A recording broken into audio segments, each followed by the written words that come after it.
Hello and welcome to Oakville Matters here on your TV. Today we're going to talk about the More Homes, More Choice Act, which has significantly changed the way growth is managed in Ontario and, of course, as a result, here in Oakville. And joining me for that purpose is Mark Simeoni, who is the Director of Planning for the town of Oakville. And Mark is one half of the planning regime that operates at the municipal level, because in the partnership of four communities that Halton is, Burlington, Halton Hills, Milton, and Oakville share an upper layer of municipal governance, and they set general overall policies for how we will grow. And then each of the four local communities gets to grow as it sees fit within those rules. And Mark, you have a wonderful way of describing how that one set of rules still allows communities to express their own individual differences. Can you explain that? Absolutely.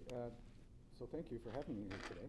So when we consider planning in Ontario, I always call the Planning Act the rule book. It's how you play the game, how you play the game of development. So if you're from Sudbury, if you're from Thunder Bay, if you're from Oakville or Hamilton, the rules are always the same. But if you drive through those communities and ask yourself in your mind to drive down a street in your mind in Hamilton, Mississauga, or Oakville, we all know we're in a different community. And I always wondered, why is that? And I guess it's because the planning process, although the rules are the same, they allow each municipality to have conversations with themselves about how they should define where and how they should grow. And I think Oakville's done an excellent example. It stands out in my mind from the other communities. You know when you leave Oakville, when you drive into Burlington, you know when you leave Oakville, when you drive into Mississauga. And so it's that difference, I think, is the real charm of planning and how we can create our own space in our communities. So the More Homes and More Choice Act has given us all a bit of a pause while we try to digest what these rules are. And because the style of legislation that the province is presently using says less in the act and more in the regulations, and not all the regulations have come out yet, we still have some uncertainty about what this act means, even though it was passed last year. It affects us on terms of who pays for growth, and we don't know yet whether we're going to pay more or less. We do know that the Minister of Municipal Affairs has promised us mayors that we will not lose any money over their changes to how growth is paid for. And the same guy has promised the developers that they'll save money. So it's going to be really tricky, I think, to see how you deliver both those promises. And we continue to wait the regulation on that. And we've been hearing that it was coming out any minute now for months. So I've got to assume that they're having trouble coming up with the magic formula that'll do those two things. I'm pretty sure the average person running a household budget would have no trouble understanding that those two things both can't happen. So in the rest of the act, I described it one night in a citizens meeting as the boiler under growth in Ontario. And the intent of the act is clear in its title: More Homes, More Choice. They want to speed up growth, and they say they want to make it cheaper to buy houses. We in our town have always prided ourselves on trying to make sure that the taxpayer doesn't pay for more growth than they have to. It's been true since 1997 that the existing taxpayer is required to pay some of the costs of growth, because the legislature that year decided that there was a benefit from growing, and the benefit therefore to the existing residents needed to be paid for in some measure. And as a result, about 10% of the costs of growth get put on the property tax. And so the net meaning of this uncertainty about what the rates are going to be is that share going to increase? And as I say, we were promised it wouldn't. We wait to see. Meanwhile, a whole lot of other things were changed in order to make homes build faster. I'm not sure they're going to work.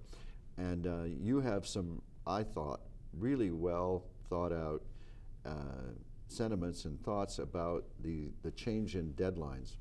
We used to have 120 days for certain approvals, and now we're given 90, and all of the deadlines got shortened. How's that going to play out? How can you it sounds like an impossible thing. It does, and I'm still trying to reconcile the name of the act with actually what they produced by virtue of the legislation. So if we take an official plan amendment, which is a planning document, under the former provisions of the Planning Act, council was allowed 210 days to consider an application. So that's 6 months, give or take, 7 months. And it sounds like a long time, but it's not, because when you're talking about a community's future, you're talking about things that are important to people. Is there be enough parkland? Will the roads be sufficient? Will we have enough water, wastewater capacity? These things take time to evolve. Conversations are important. And by shortening the time frame, you reduce the opportunity for the average citizen to become involved in the process. Think for a second if you received a notice from the town of Oakville in the mail and said there's an application to change something in your neighborhood, perhaps right behind you or a few doors down. You might be, what's all this about, right? And you might have to knock on the neighbor's door and the neighbor's not home. And someone might want to hold a meeting in their family room to talk about it. And next thing you know, you're there faced with a developer and all their consultants and all their work that they've been working on for perhaps in some cases many years. And there you are responding in a shortened time frame. So they took it from 210 days to 90 days, which is really not a lot of time. If I had to knock on my neighbor's door and ask them what they thought about something, and they had to think about that, and then we had to hire a traffic consultant, I don't think there's enough time to do that. I complained about this to a member of the government, and unbelievably, here's what I was told. You don't need to consult the public. You're elected by the public, so you already know what they think. And I was just flabbergasted because Oakville, and I think plenty of other places as well, it's in the warp and weave and woof of our community that we work together on building our future. We have neighborhood associations all over the town, and many of them exist almost solely to deal with just developing what the community position is on how we will grow. I don't know any of them that are against growth. They're all just very caring about how we will grow, because we're proud of the community we've built and we don't want to veer off the edge of the table. And your planning department, what's it going to do to our costs of running a planning department when these timelines are shortened? Doesn't it mean you're going to have more people? It likely means we'll have more people, but we'll also likely have more appeals too, because the way the legislation is set up, if council doesn't make a decision now within 90 days of the receipt of a paper application, the applicant has an automatic right to appeal to the provincial body that hears these matters. It's called the Local Planning Appeals Tribunal, or LPAT for short. And then we end up in court, as it were. So my staff and myself will now be not only processing applications, but half the time I would expect we'll be dealing with these matters to be adjudicated before the LPAT. It's a lot of pressure. How long a queue is there at the LPAT nowadays, do you think? I'm going to tell you, I think it's about a year to a year and a half.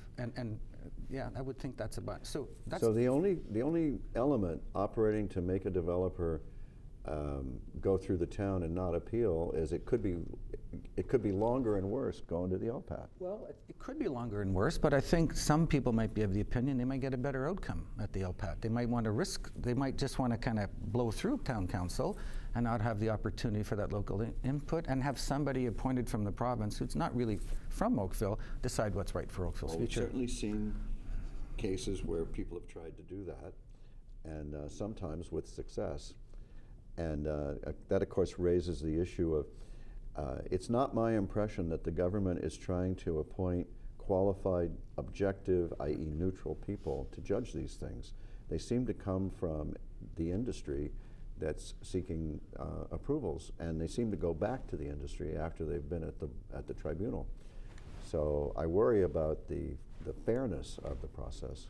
I like the system, Bill 139, which was the previous legislation, basically gave the local municipalities more control and authority about how and where they wanted to go. It really did elevate the voice of a citizen, and it allowed council to connect very closely to those outcomes. When you do an official plan process, which is the paramount planning document in a municipality, it's really a question or a case of doing a proper conversation with the community over time to get things right, to get agreement on how things should grow, where we should grow, and how we should grow. To have somebody come in who wasn't part of that process, who wasn't part of that dialogue, who didn't share the meetings and hear the things that were presented and decide what's best, it seems counterintuitive to me. It does. The only bright light I've seen on the horizon is the present LPAT has made a couple of decisions in the last month or so that have actually had respect for the local planning documents and said, no, this application to depart goes too far, it's too radical. And it's like the only hope I've got in the present circumstances, because I see members being appointed that are clearly biased against communities. And the remark I told you about, what do you need public consultation for, that troubles me as well.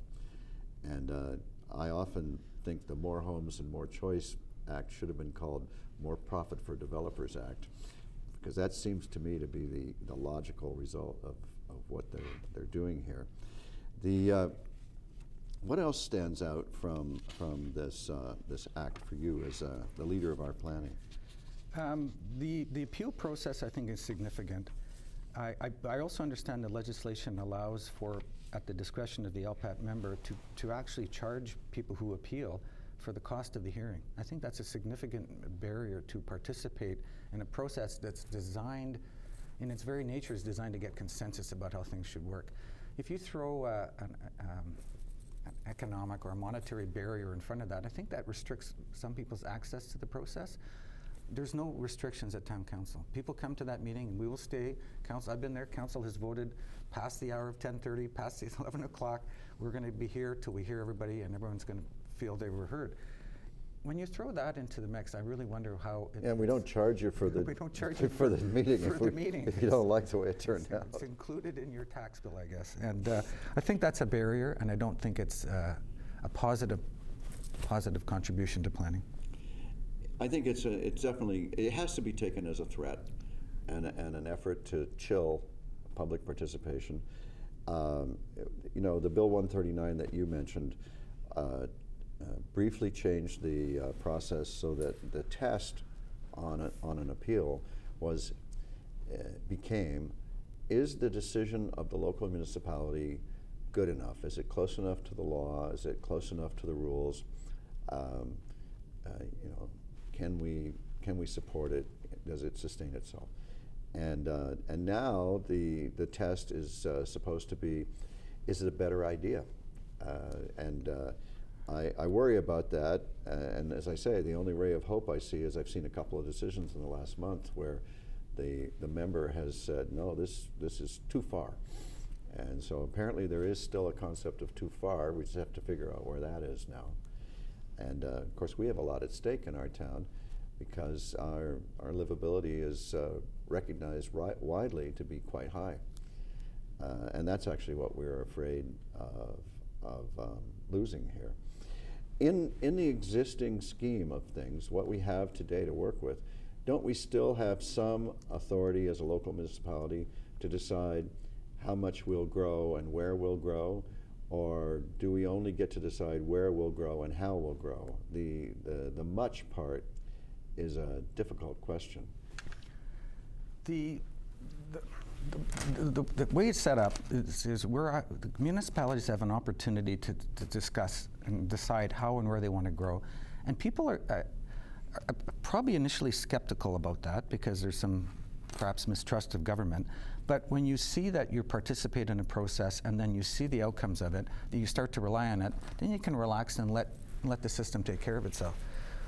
The concern I have is that based on the way the legislation is structured and how these things work, is that you can devote personal time as a member of a community group, become involved with the process, contribute, have council agree with you, and then you walk away and think, my job is done, you can tick that box, and then unbeknownst to you, an application will come in, and all that good work is put aside, potentially, based on the site-specific nature of an application.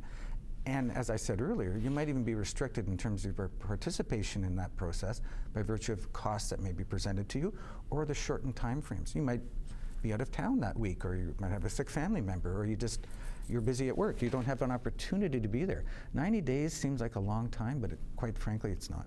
Well, when we set out back in 2007, we spent 2007 to 2009 throwing out the old official plan and creating a brand new one from the ground up, which we proudly labeled Livable Oakville.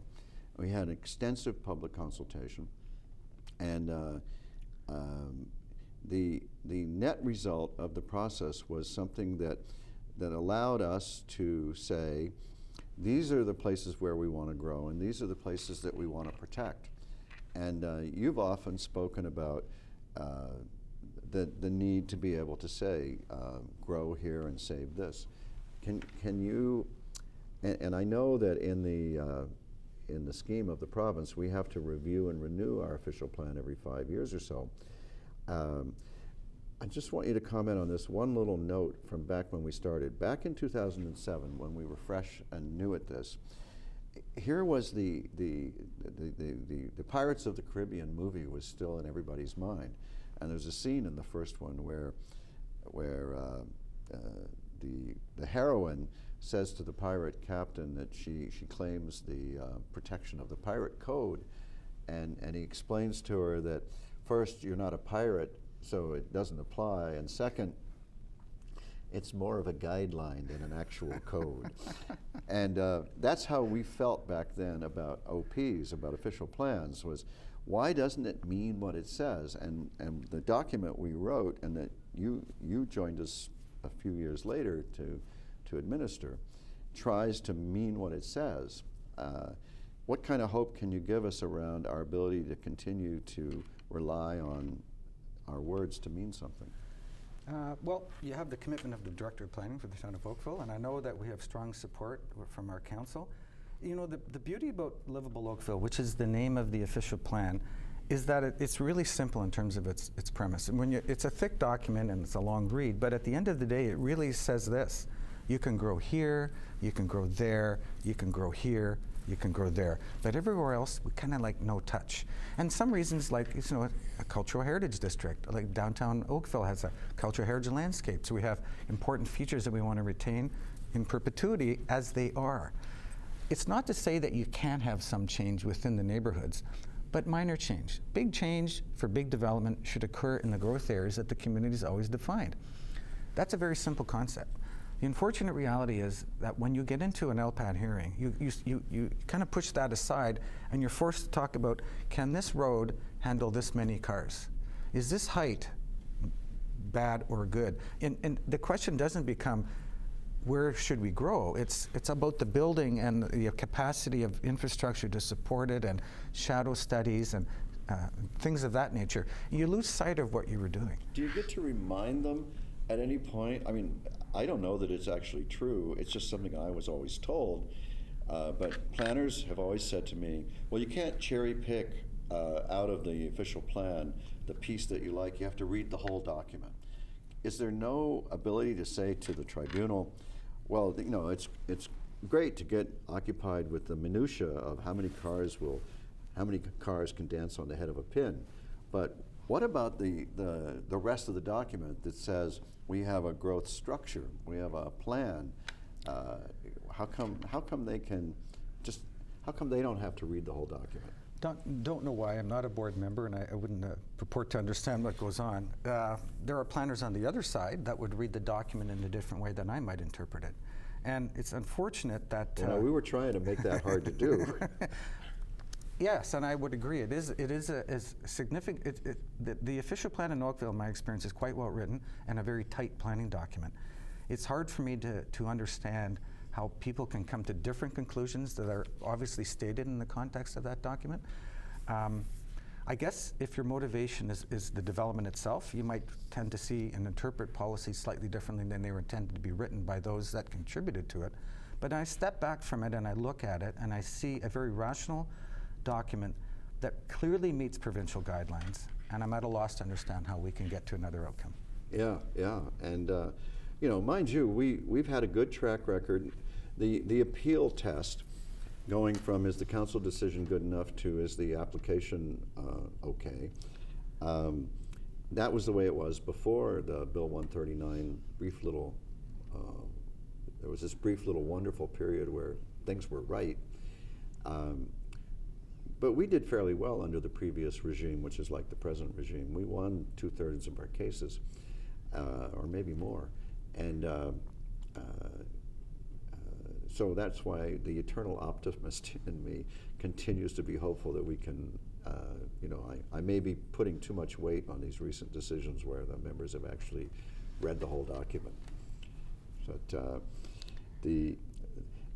where are we going next? We're in the middle of a municipal comprehensive review, and this is quite an elaborate process. It takes an extraordinary amount of time, 2 or 3 years, and we're doing it in concert, as I think is wise, with the region, yep. So that, remember, our plan has to conform upwards to their plan, so it's essential for us at Oakville to take an interest in how the upper one is written and works, and believe me, we always have.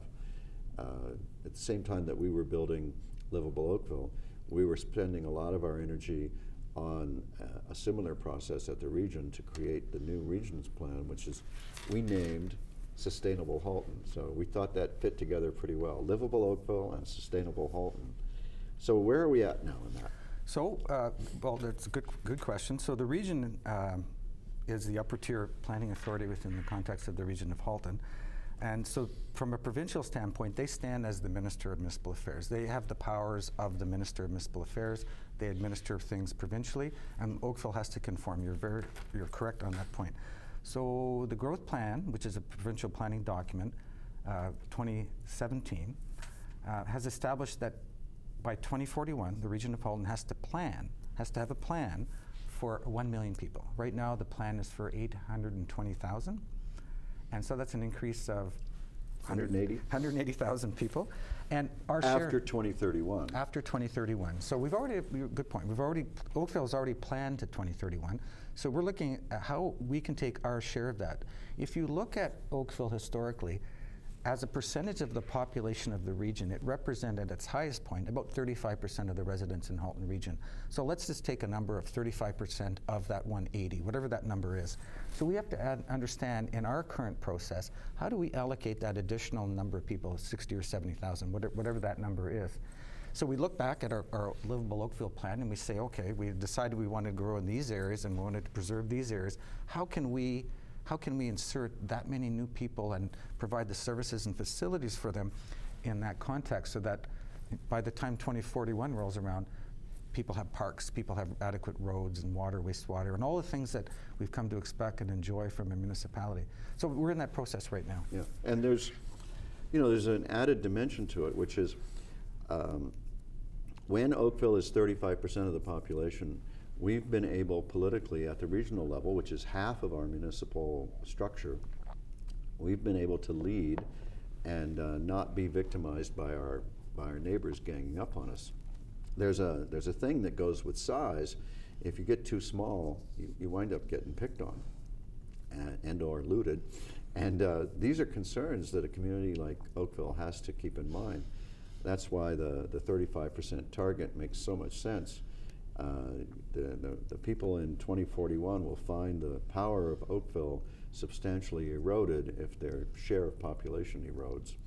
And you don't have to go back very far in history for when Burlington was the big dog in the cage, and